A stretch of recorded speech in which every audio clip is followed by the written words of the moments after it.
Assalamualaikum warahmatullahi wabarakatuh. Saya Anissa Dianggraini dengan NIM 2111420056 akan mempresentasikan analisis novel Terlanjur Cinta karya Anita Sari dan Kusumaning Tias dengan pendekatan objektif. Di sini saya akan membahas mengenai pendahuluan, metode penelitian, hasil dan pembahasan, serta penutup.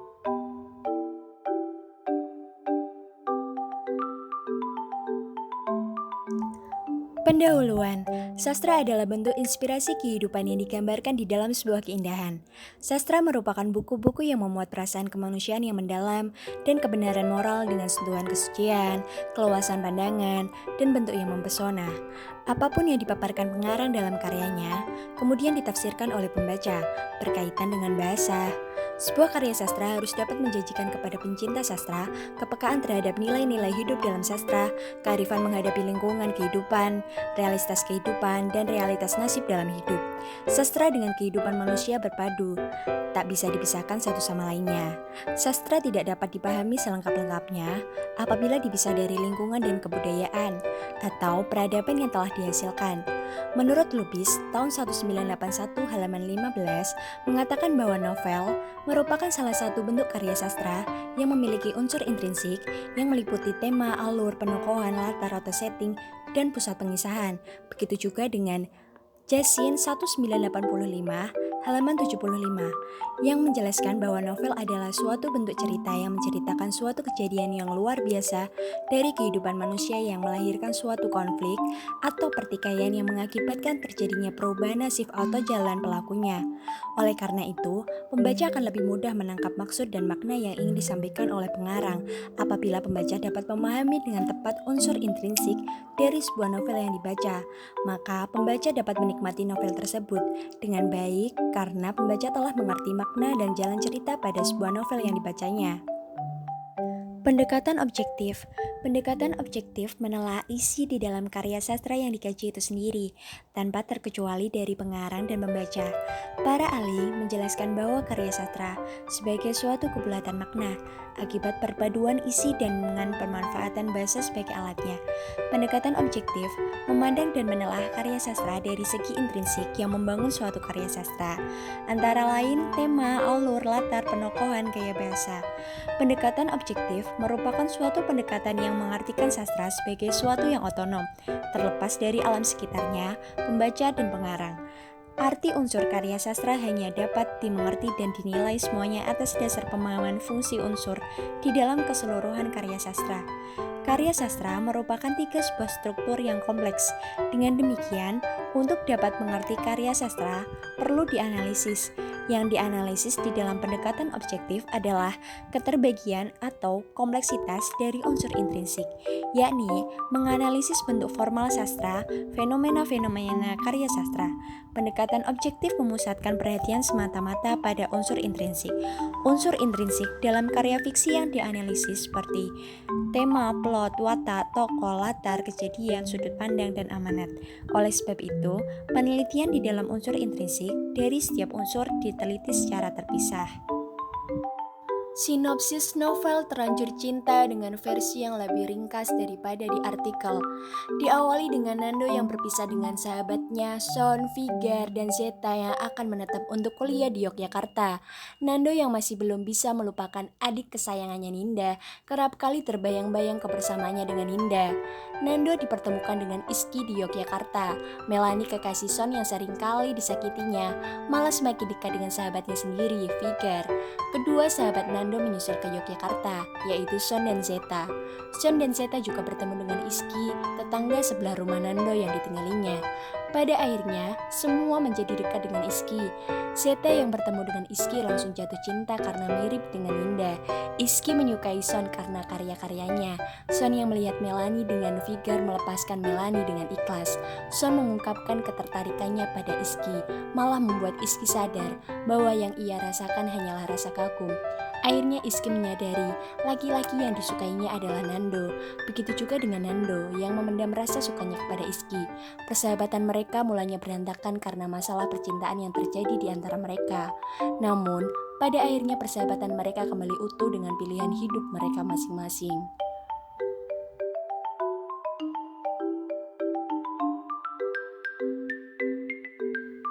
Metode penelitian. Penelitian yang digunakan ini adalah deskriptif kualitatif dengan pendekatan objektif, yaitu penelitian yang melalui studi bidang pustaka dengan menganalisis isi novel dengan teori yang mendukung. Deskripsi merujuk pada tindakan analisis interpretatif, yaitu peneliti melakukan tafsir terhadap temuan data dari sudut fungsi atau peran kaitannya dengan unsur lain. Pada penelitian ini, dititik beratkan pada gambaran secara objektif tentang keberadaan yang sebenarnya dari objek yang diselidiki. Peneliti menggunakan metode deskriptif kualitatif dengan faktor-faktor yang dapat dijadikan faktor penelitian dalam novel Terlanjur Cinta karya Anita Sari dan Kusuma Nitias, yaitu unsur intrinsik, tema, tokoh, penokohan, alur, latar, sudut pandang, dan amanat. Bentuk penelitian ini berupa penelitian kepustakaan, yaitu teknik pengumpulan data dengan melakukan penelaahan terhadap buku literatur, catatan, serta berbagai laporan yang berkaitan dengan masalah yang ingin dipecahkan. Dalam penelitian ini, objek yang dikaji adalah aspek sosial novel Terlanjur Cinta. Teknik analisis yang digunakan yaitu membaca berulang-ulang, menyimak, dan mencatat secara cermat untuk menggunakan aspek sosial dalam novel Terlanjur Cinta karya Anita Sari dan Kusuma Nitias. Sumber data didapatkan dari novel Terlanjur Cinta karya Anita Sari dan Kusuma Nitias. Novel ini diterbitkan oleh Easy Book pada tahun 2013. Novel ini terdiri dari 20 bab dan 207 halaman.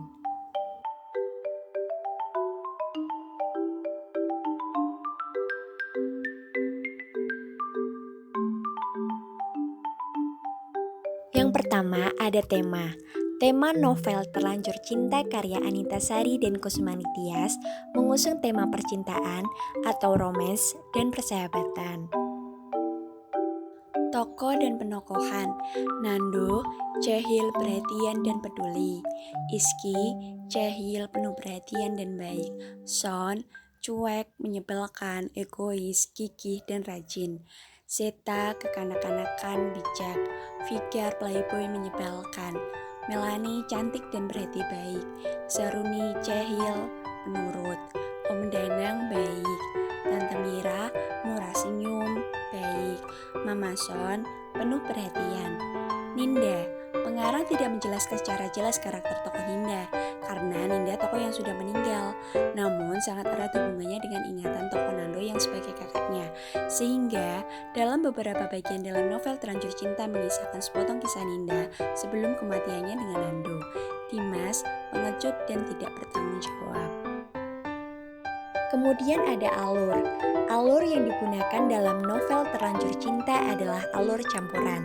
Dimulai dari perpisahan Nando dengan ketiga sahabatnya, Son, Fikar, dan Zeta untuk kuliah di Yogyakarta. Nando masih terpukul dengan meninggalnya Ninda. Kerap kali pengarang membawa bayang-bayang dan kenangan Ninda di dalam ingatan Nando. Hubungan di antara Iski, Nando, Son, Zeta, Fikar, dan Melani, kekasih Son, menjadi semakin kusut. Ketertarikan, hubungan, kekaguman, cinta, dan patah hati membaur di antara mereka, sampai pada akhirnya menemukan kebahagiaan mereka masing-masing dan tetap saling menjaga persahabatan. Selanjutnya ada latar. Latar dari novel Terlanjur Cinta terbagi menjadi 3, yaitu tempat, suasana, waktu. Latar tempat berada pada stasiun, dekat pasar, rumah Om Danang, toko buku, mall, pohon kersen. Latar suasana, sedih, menegangkan, dan bahagia. Latar waktu, pagi, minggu, dan malam. Selanjutnya ada sudut pandang. Sudut pandang yang digunakan oleh pengarang novel Terlanjur Cinta karya Anita Sari dan Kusuma Nitias adalah sudut pandang orang ketiga serba tahu, di mana pengarang akan menceritakan apa saja yang berkaitan dengan tokoh utama. Pengarang seakan tahu benar tentang watak, pikiran, perasaan, kejadian, bahkan latar belakang yang mendalangi sebuah kejadian. Pengarang seperti seorang yang tahu segalanya tentang tokoh yang sedang ia ceritakan.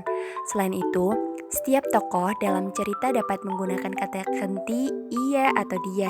Kata ganti yang biasa digunakan adalah dengan nama dari tokoh itu sendiri. Gaya bahasa. Dalam novel ini, penulis penulis banyak menggunakan majas seperti majas personifikasi dan majas hiperbola. Majas personifikasi adalah majas yang melukiskan suatu benda dengan memberikan sifat-sifat manusia pada benda-benda mati, sehingga seolah-olah mempunyai sifat seperti manusia atau benda hidup. Contohnya, yang pertama, Iski masih belum bisa meredakan jantungnya yang perlompatan tak menentu. Kedua, sesekali mendung menutupi cahaya matahari sore yang hampir habis ditelan senja. Majas hiperbola. Majas hiperbola adalah majas yang melukiskan sesuatu dengan mengganti peristiwa atau tindakan sesungguhnya dengan kata-kata yang lebih hebat pengertiannya untuk menyangatkan arti. Yang pertama, itu benar dia kan? Ia muncul dari balik daun kersen, memesona seperti pangeran dari negeri dongeng. Yang kedua, kamu seperti peri. Yang ketiga, hati Iski menciut seperti ditusuki jarum pentul aneka warna. Yang keempat, waktu bergerak cepat seperti laju angin. Amanat. Pesan tersirat yang disampaikan dalam novel Terlanjur Cinta diantaranya. Yang pertama, kita harus menghargai kehadiran orang yang kita sayangi dan meluangkan waktu untuknya. Karena kita tidak tahu penyesalan selalu datang di akhir. Saat kita kehilangan untuk selamanya, bahkan tidak bisa melihatnya lagi. Dan kehilangan seseorang yang begitu menyayangi kita. Namun, kita menyia-nyiakannya. Pada akhirnya, ia memilih orang lain yang bisa mengerti dan mencintainya setulus hati. Yang kedua, memaafkan orang lain meskipun ia memiliki kesalahan yang sangat besar kepada kita. Karena dendam hanya akan mengusik kedamaian hidup kita. Yang ketiga, tetap saling menjaga persahabatan meskipun diterpa konflik karena percintaan.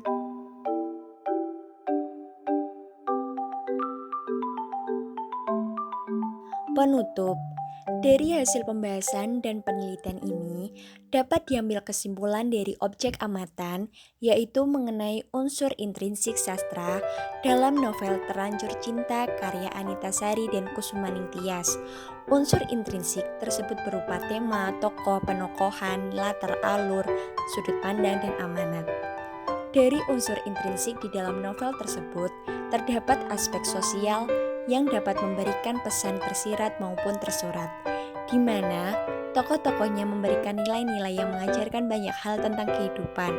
Hasil dari penelitian ini dapat dimanfaatkan untuk mengajarkan nilai-nilai sosial dalam masyarakat, terutama kalangan anak muda, karena mengisahkan tentang cerita cinta dan persahabatan anak remaja yang beranjak dewasa.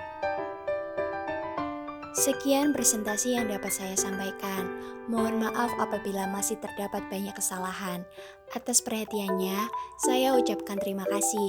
Wassalamualaikum warahmatullahi wabarakatuh.